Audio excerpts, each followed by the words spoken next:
जय भीम। रुतबा मेरे सर को तेरे संविधान से मिला है, ये सम्मान भी मुझे तेरे संविधान से मिला है। गैरों को जो मिला है वह मुकद्दर से मिला है, मुझे तो मुकद्दर भी तेरे संविधान से मिला है। भारतीय राज्यघटनेचे शिल्पकार विश्वरत्न परमपूज्य डॉक्टर बाबासाहेब आंबेडकर यांच्या 135व्या जयंतीनिमित्त त्यांना कोटी कोटी प्रणाम व तसेच आपणा सर्वांना या मंगलमय दिनांच्या लाख लाख शुभेच्छा। आपल्याला माहीतच असेल 2004 मध्ये अमेरिकेच्या कोलंबिया विद्यापीठाला 250 वर्ष पूर्ण झाली होती। या निमित्ताने एवढ्या वर्षामध्ये त्या विद्यापीठामधून कोण कोण शिकून गेले याची त्यांनी एक यादी बनवली होती।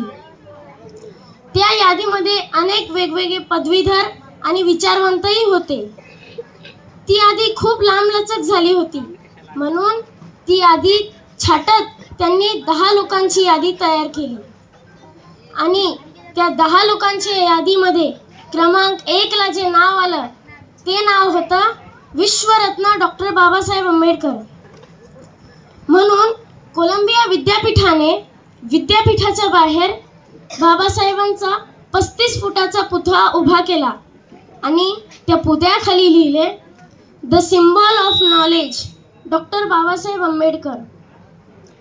खरं तर बाबासाहेब होते म्हणूनच माणसांना माणूस पण मिळाले, ते होते म्हणूनच आपल्याला हक्क अधिकार आणि न्याय मिळाला, ते होते म्हणूनच या भारत देशाला संविधान मिळाले, ते होते म्हणूनच तुमच्या आमच्यासारखी माणसे लिहायला बोलायला आणि विचार करायला लागली।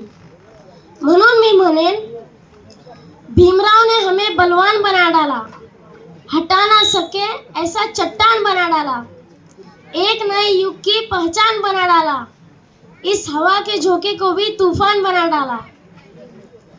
आजचं हे सुख आपल्या वाट्याला यावं यासाठी माता रमाई व डॉक्टर बाबासाहेब आंबेडकर यांना खूप यातना सहन कराव्या लागल्या।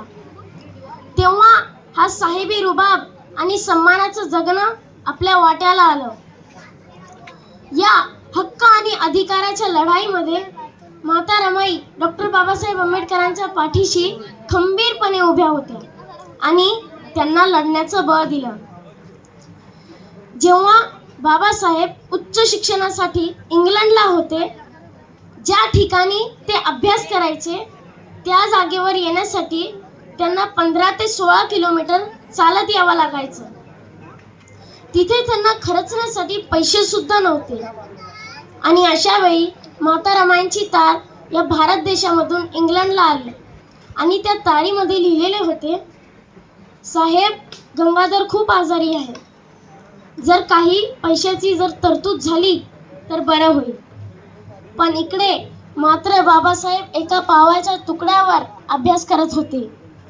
त्यांनी माता रमाईंना उलट तार पाठवली आणि म्हणतात, माता रमाई जर गंगाधर जायचं असेल तर जाऊ दे। तेव्हा माता रमाईंच्या लक्षात आले की बाबासाहेब तिथेही प्रचंड कष्टात आहेत। इकडे मात्र गंगाधर वाचले नाहीत, पण माता रमाई खचल्या नाही। त्यांनी शेण गोळा करून गोवऱ्या थापून त्या बाजारात विकल्या आणि पैसे जमा करून भारत देशामधून इंग्लंडला बाबासाहेबांच्या शिक्षणासाठी पैसे पाठवले। अशी पत्नी बाबासाहेबांना लाभली म्हणून बाबासाहेब या संघर्षापुढे सह्याद्रीसारखे ताठ मानेने लढत राहिले। आपल्याला हे सर्व फुकट मिळाले म्हणून आपल्याला याची जाण नाही, आपण याची जाण ठेवली पाहिजे।